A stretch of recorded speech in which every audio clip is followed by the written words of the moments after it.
അനിയൻ SI ആണെന്ന സ്വാധീനം വെച്ച് സ്പിരിറ്റ് കിടത്താനാണ് പരിപാടിയെങ്കിൽ അത് നടക്കില്ല. ഇനി ഒറ്റലോട് സ്പിരിറ്റ് പോലും പരമശിവം കിടത്തില്ല. അത് ഞാൻ സമ്മതിക്കില്ല. പരമശിവം സ്പിരിറ്റ് കിടത്താൻ തുടങ്ങിയിട്ട് കാലം കുറച്ചായി. ഇതുപോലെ പല വെല്ലുവിളികളും നേരിട്ടിട്ടുണ്ട്. അങ്ങനെ നീ സമയം കുറിച്ചിട്ട് നാളെ രാത്രി കൃത്യം 9:10 വാളയാർ ചെക്ക് പോസ്റ്റിലൂടെ എന്റെ ലോഡുകൾ കടന്നുപോകും. നിനക്ക് പറയാമെങ്കിൽ നീ പറഞ്ഞോ. നമസ്കാരം സാറേ. എന്താണ് പരമശിവം, നീ ജയിലിൽ ഇറങ്ങിയ?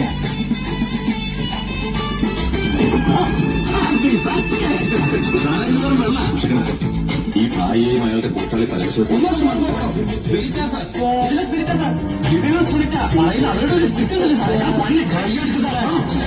എന്റെ ലോഡുകൾ 24 മണിക്കൂറിനുള്ളിൽ ഈ വാളയാൾ ചെക്ക് പോസ്റ്റ് വഴി ഞാൻ ചിന്നാടന്റെ ലോറിക്ക് സ്പിരിറ്റ്